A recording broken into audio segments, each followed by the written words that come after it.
Le football est inventé par Satan partie 1. Le secret du football, le jeu de l'antéchrist dévoilé. Dans ce monde de ténèbres et de présentation erronée de la vérité, des esprits curieux comme le gouverneur Ponce Pilate commencent à poser la question à tous les âges, quelle est la vérité? Jean 18 verset 37, je suis venu dans le monde pour rendre témoignage à la vérité. Quiconque est de la vérité entend ma voix. La vérité est en effet amère et difficile à accepter. Mais quiconque aime la vérité et veut que le ciel l'écoute et l'accepte, car c'est Jésus, la parole de Dieu. Ce témoignage contient la vérité sur le football qui est caché à l'humanité. Si vous y croyez, tant mieux, la vie éternelle vous appartient, mais si vous n'y croyez pas, écoutez le verdict divin, Jean 3 verset 19, et ce jugement c'est que la lumière est venue dans le monde, et que les hommes ont préféré les ténèbres à la lumière, parce que leurs œuvres sont mauvaises.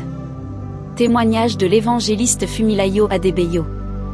Le secret du football révélé par la femme qui a servi Satan pendant 990 ans mais qui est maintenant en Christ par la puissance de Jésus-Christ, évangéliste Fumilayo.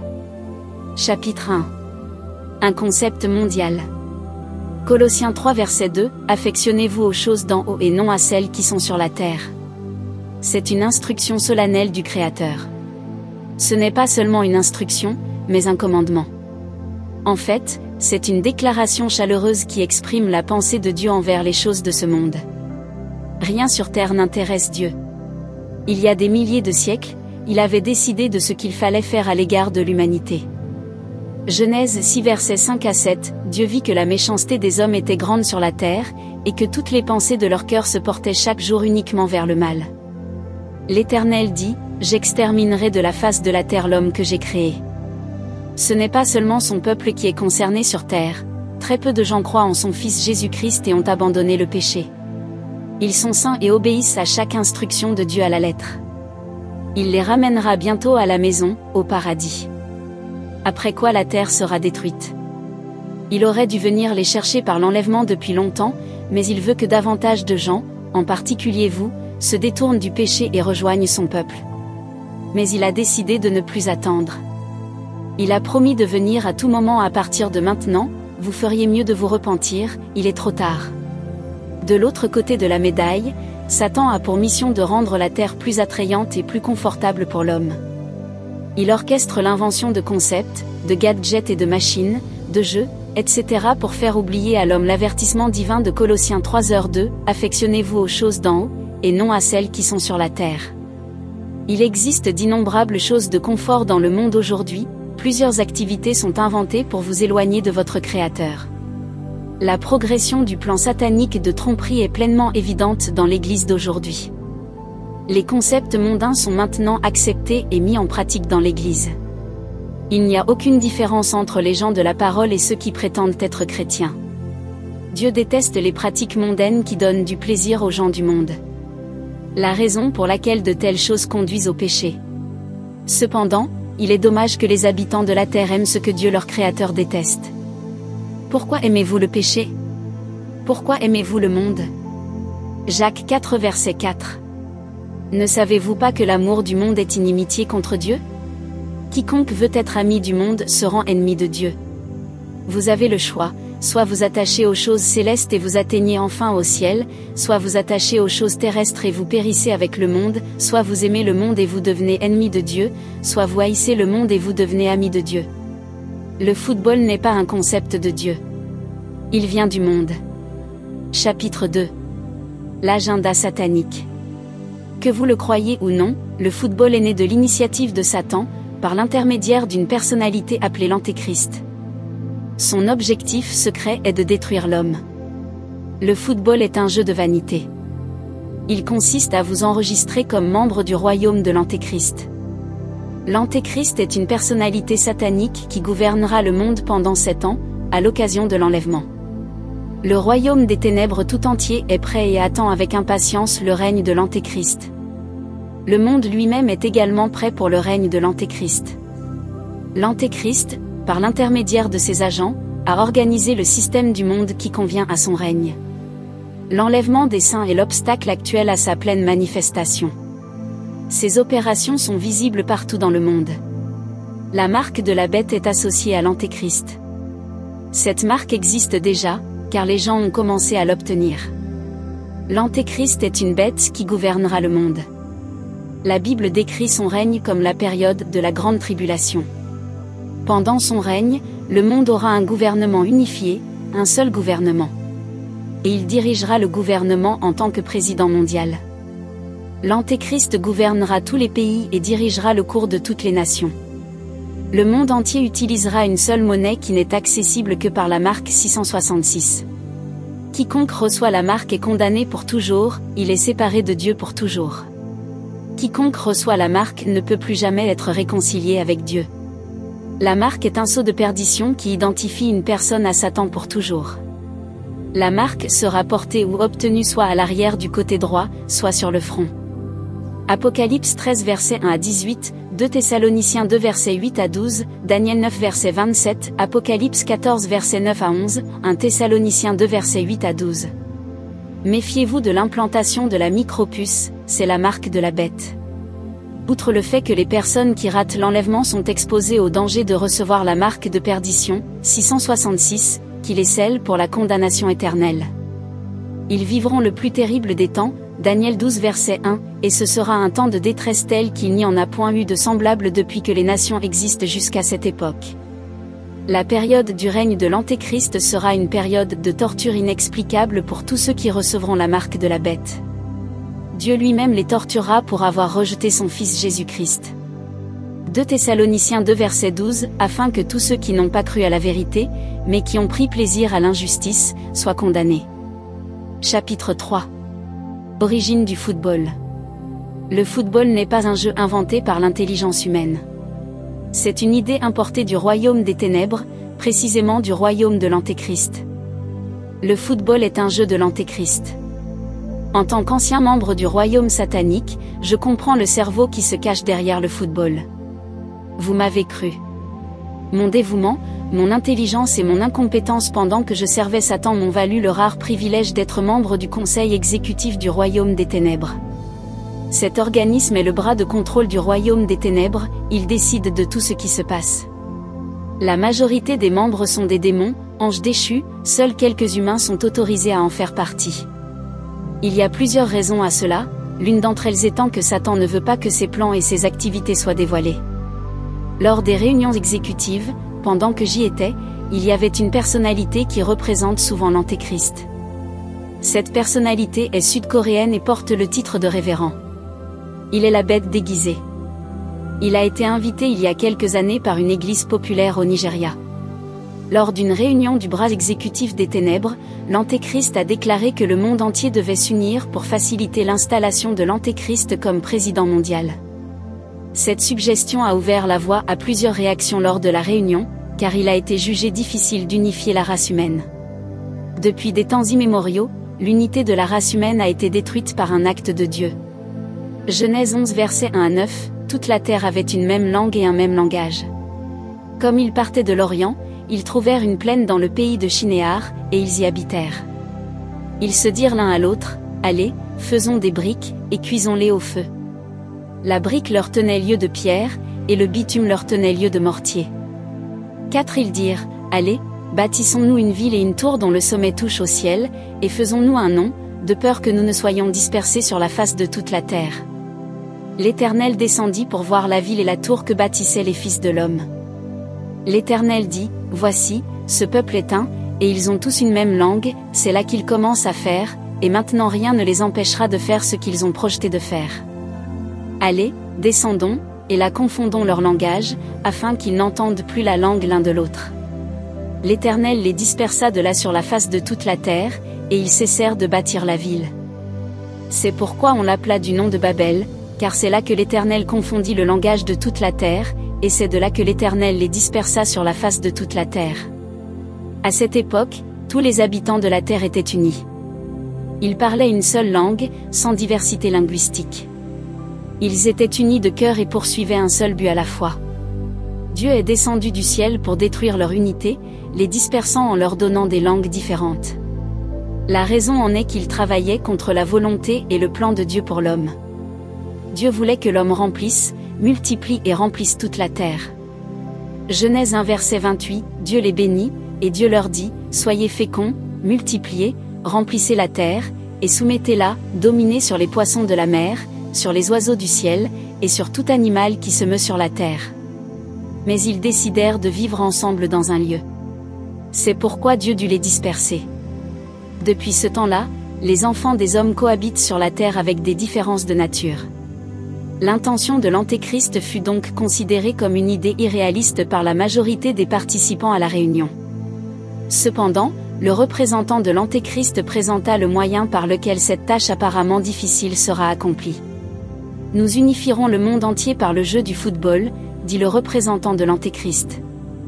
Il a ensuite expliqué et énuméré les moyens par lesquels le plan sera réalisé à la satisfaction de la maison, et cela est devenu la vision à suivre puisque chaque branche du royaume des ténèbres a son rôle à jouer. Et à présent, le football est une mission accomplie car il s'est métamorphosé pour devenir le jeu le plus populaire et le plus aimé du monde entier. Le représentant de l'Antéchrist a également ajouté que l'Antéchrist sera installé à son poste de président mondial lors de la marche finale de la Coupe du Monde, après l'enlèvement. La raison en est que ce jour-là, le monde entier regardera ce match. Tout le monde, dans les villes et les zones rurales, saura donc que l'Antéchrist est à la tête du gouvernement mondial unifié. La Coupe du Monde est un tournoi qui a la capacité d'attirer l'attention des peuples de toutes les parties du monde, de les maintenir concentrés sur le sujet, le football, à la fois. Qu'en est-il des ligues européennes? Des peuples de toutes les parties du monde et de tous les horizons sont impliqués. Ils sont unis en regardant ces matchs. Alors que certains sont supporters des clubs, d'autres apprécient le divertissement.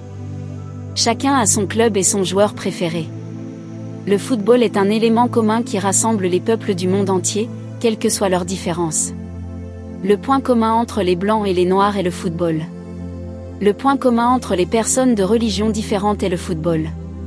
Le point commun entre les personnes instruites et celles qui ne le sont pas est le football. Le point commun entre les riches et les pauvres est le football.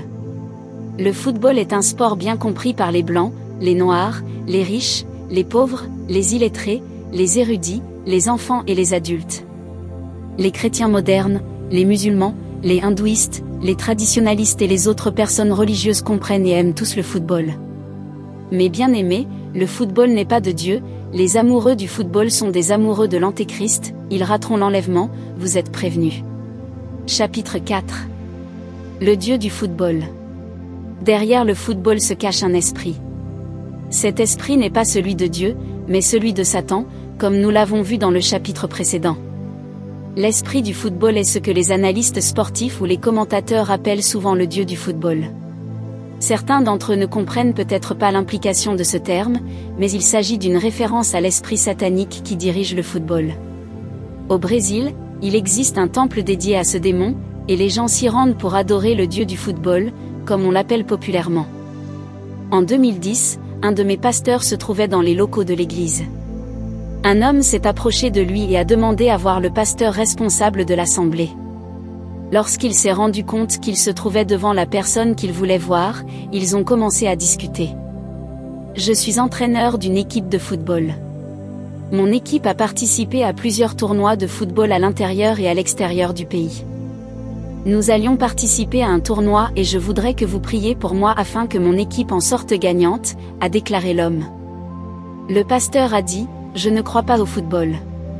Surpris par la déclaration impopulaire du pasteur, l'homme a demandé, pourquoi? Le pasteur a alors expliqué le concept de l'antéchrist derrière le football. L'entraîneur a dit au pasteur qu'il savait en fait que le football n'était pas ordinaire, que son implication profonde dans le jeu, même le fait de voyager à l'étranger pour suivre une formation en tant qu'entraîneur, lui faisait comprendre qu'il y avait un esprit derrière le jeu.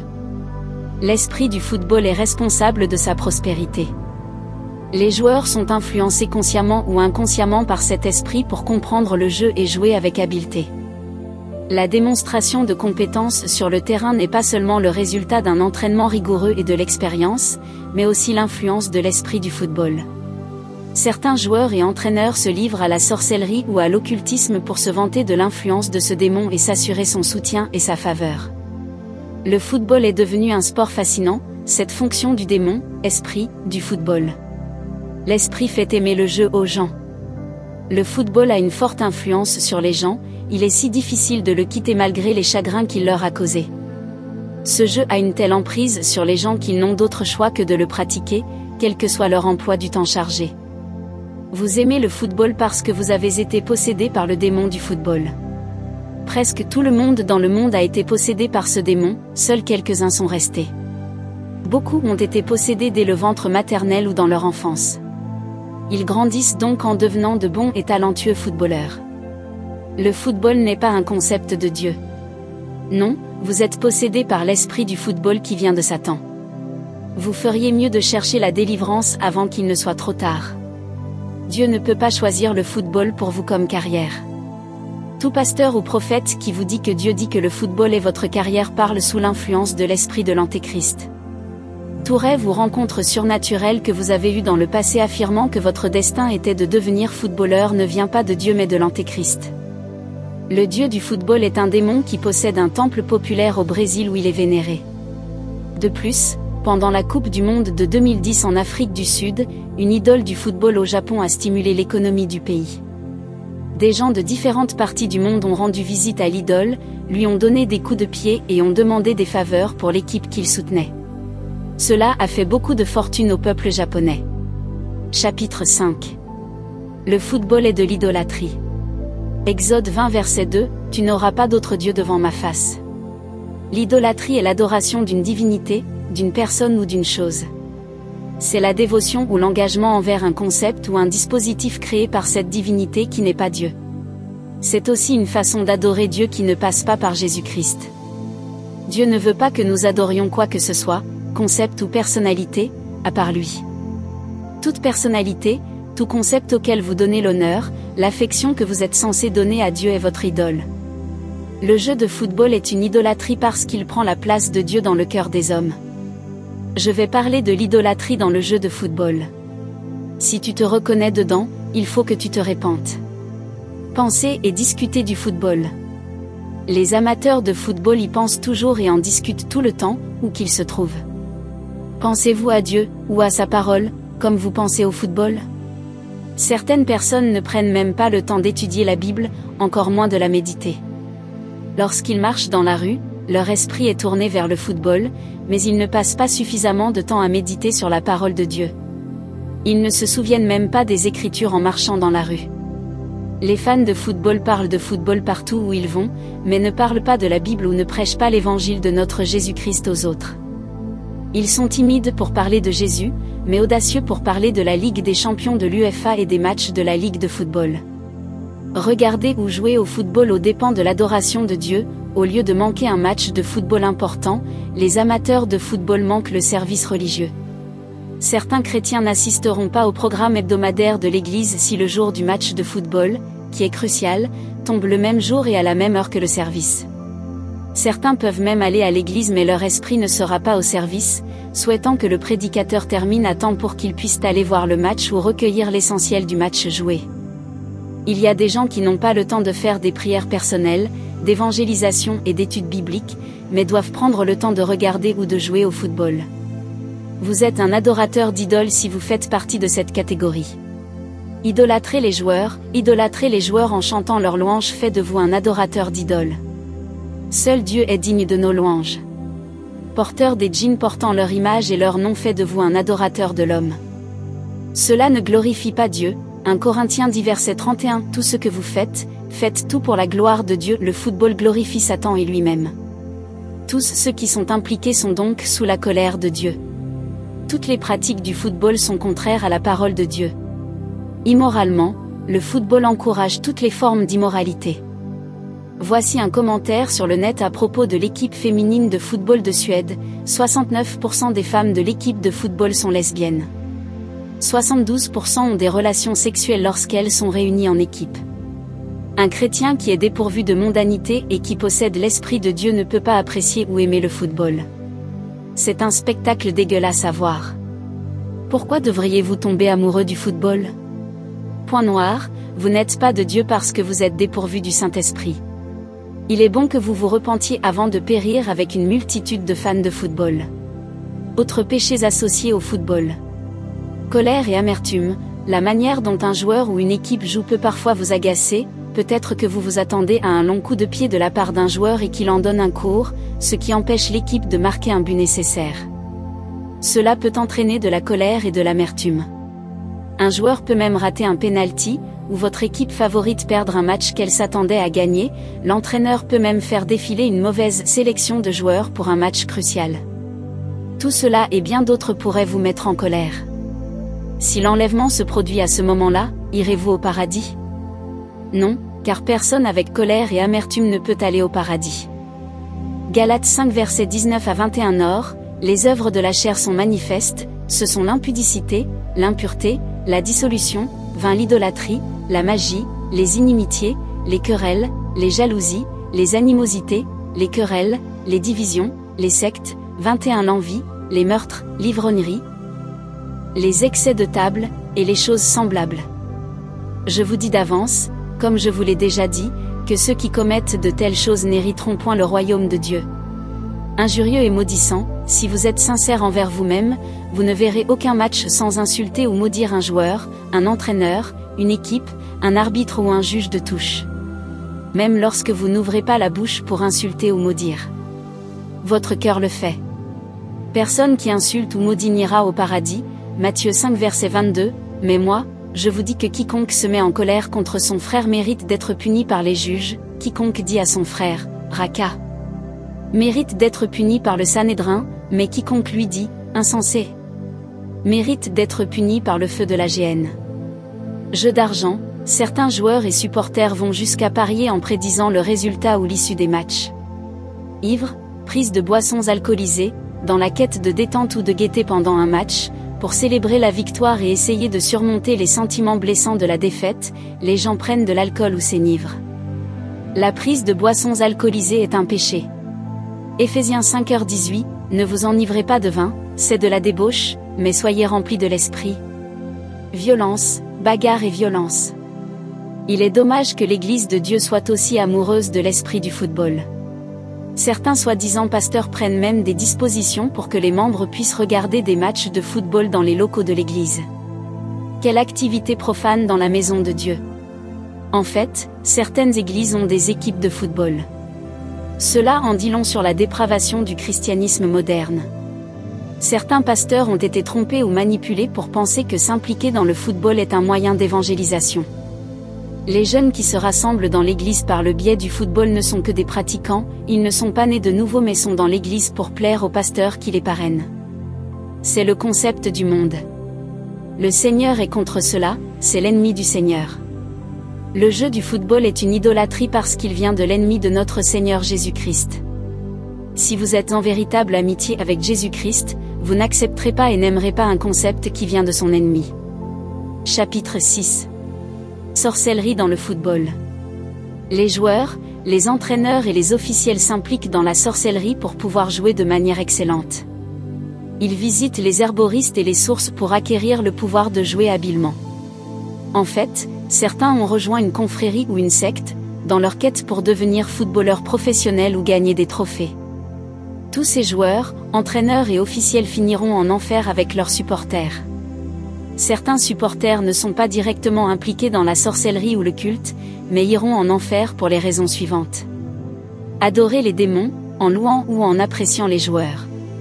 Puisque les joueurs sont influencés par les démons, toute louange donnée aux joueurs est destinée aux démons. Quiconque loue ou apprécie les compétences des joueurs loue et apprécie également les compétences du démon qui joue à travers eux. Et personne qui loue ou apprécie les compétences d'un démon n'ira au paradis même s'il prétend être chrétien. Idolâtrez les joueurs, toute personne ou joueur que vous appelez ou que vous considérez comme votre idole est votre Dieu. Porteur un maillot avec leur photo ou leur nom, les appréciez toujours dans votre cœur, regardez les matchs parce qu'ils sont impliqués, sont quelques-unes des actions qui expriment votre degré d'idolâtrie envers eux. Soutenir les joueurs, les soutenir signifie que vous soutenez les démons qui les poussent à commettre des exploits dans le football.